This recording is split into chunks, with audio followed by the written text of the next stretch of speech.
Okay, you could call this imposter syndrome part 2, or just a message to Brandon Buckingham.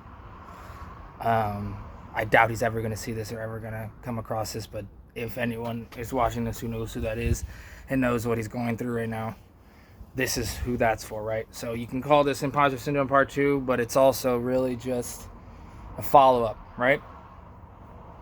It's easy to say things like I said in the first video, like, just do it, right? That's the main thing I was talking about, imposter syndrome, when people that want to do something, do things and forever don't, or forever get caught up in this or that or this or that, right? The advice is just do it.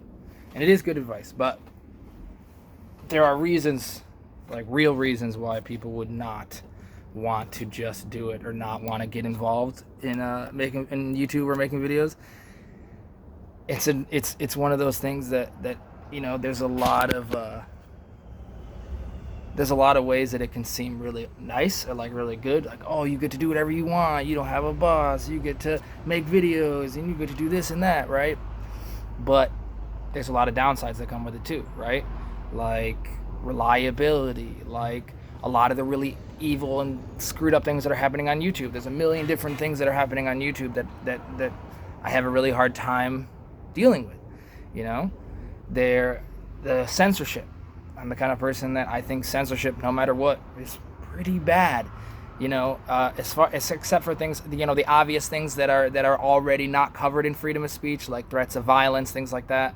But as far as ideas, I think anybody should be able to say anything that they think, because the answer to bad ideas isn't to be censored, it's good ideas, right?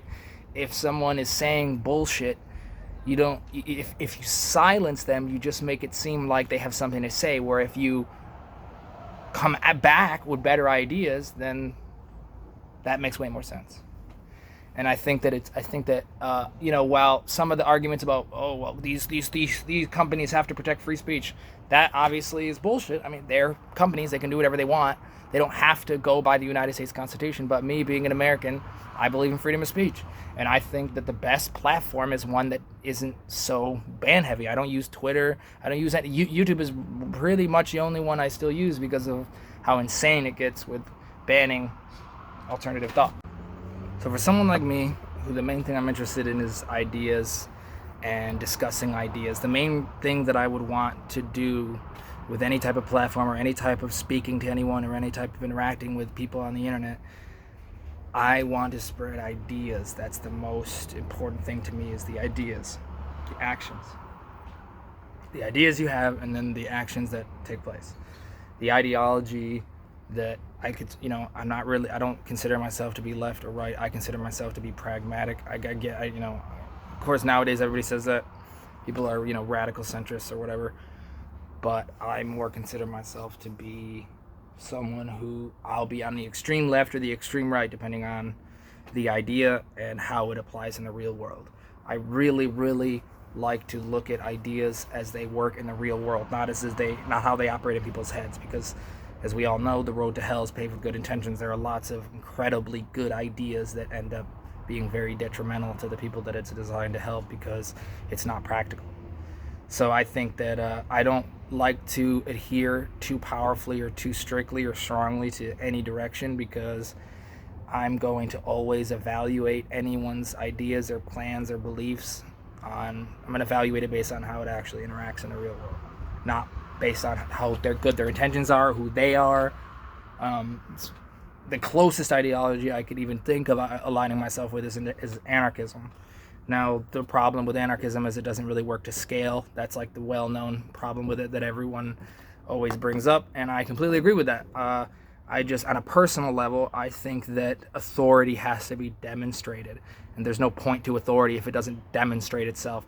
If it just exists to just tell people what to do and what not to do, and there's no real purpose, then I don't believe in adhering to that. So this is, again, the problem with just starting to make videos, right? Is now the way that the internet has been homogenized, YouTube is essentially the only place you can go. And there's Twitch, which you can live stream on, but Twitch is, everybody knows, is filled with its own set of problems that were clear from a long time ago. And people criticize YouTube a lot for a lot of its policies, but YouTube has actually done a lot more to protect creators and actually allow people to have a space than Twitch has, right? Where, yeah, you might get demonetized, but it's much harder to get banned. It's much harder to get removed on YouTube. You have to find alternative revenue sources, which it is what it is, which makes it hard for you to start because you have to just start making videos without having a revenue source. But again, that kind of adds to the just do it mentality where if you have time, if you have space, if you have anything, just upload something. Obviously, I haven't uploaded a lot of things because I don't have a lot of time. I don't have a lot of, I have other things that I have to do to make sure I survive. But I have a dream, I guess you could call it, of talking to people and having a world where people have more open discussions on things. People have more good faith discussions on things. Destiny is an example of a creator on YouTube who tries to have good faith discussions. But again, you see a lot of, if you're someone who studies YouTube, which I'm someone who naturally I just study anything I get involved in.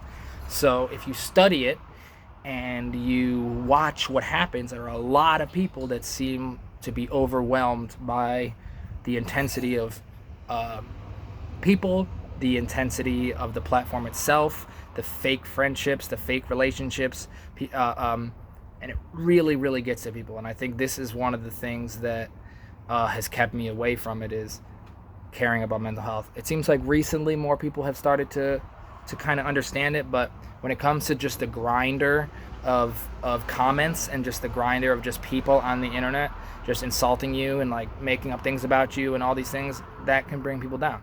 That can be a really solid reason to not do it. And I think it's key for someone to understand all these things before going into it. And I think why a lot of people have had a lot of trouble is they go in blind, thinking that it's just going to be this fun experience, positive experience. It's often not the case.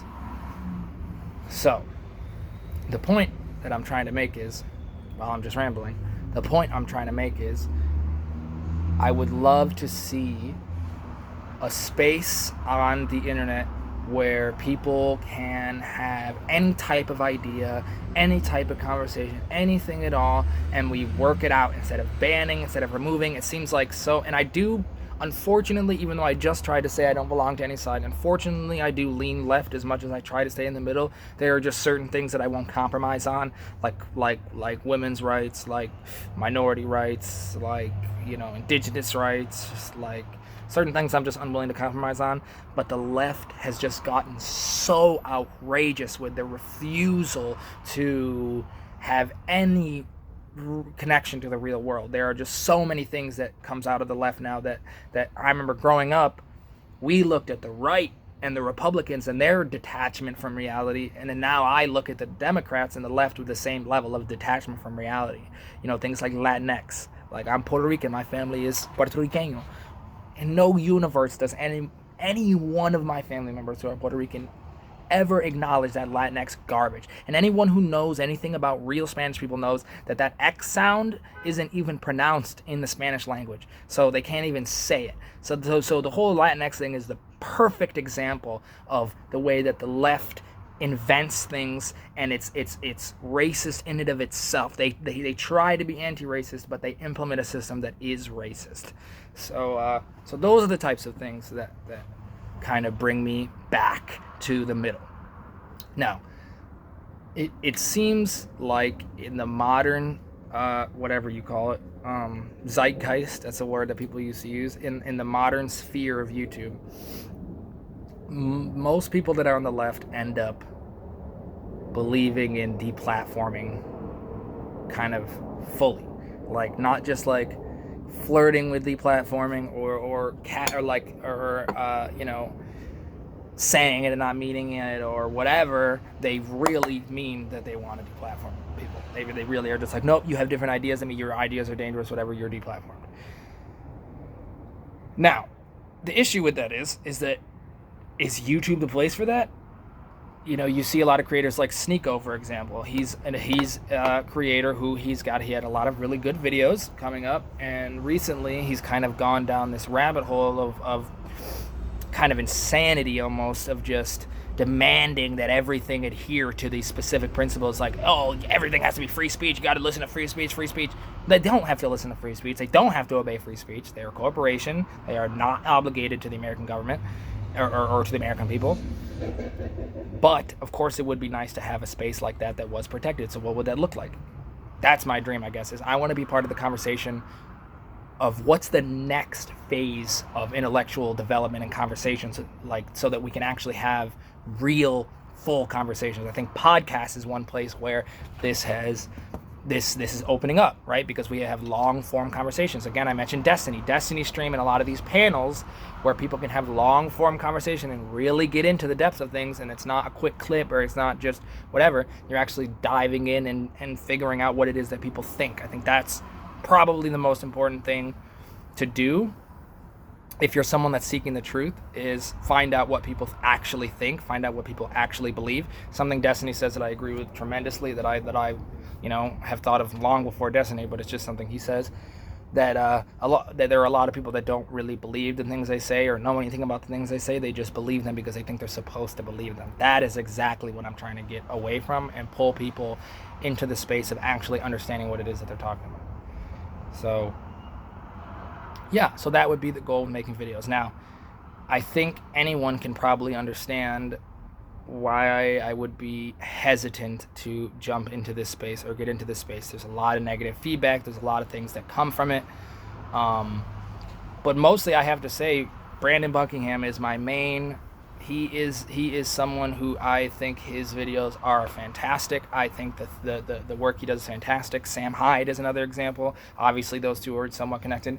And I think it's really shitty the way that the platform has treated them. And I think it's really shitty the way that people have treated them. And I completely agree with certain things he says about how, like, fuck the Nelk boys. There are certain people that are huge on the platform that are just scum. Just the worst kind of fucking people. The Steve Will Do It's and the Nelks and all those people that they just scam their fucking fans, and they just are so awful. It's just this constant veneer of, oh, we're so great, we do all these wonderful things, but you know what's going on deep down. Like, Steve Will Do It associates himself with 6ix9ine. If you know anything about rap or are involved in the rap community anyway, you already know that 6ix9ine is a fucking scumbag. So, and of course, he picks right now to go to Russia. What a brilliant time to go to Russia, right? But anyway, this concludes this portion of the video. I just wanted to get the rest of my thoughts out there about imposter syndrome. And yeah, I'll see you guys later.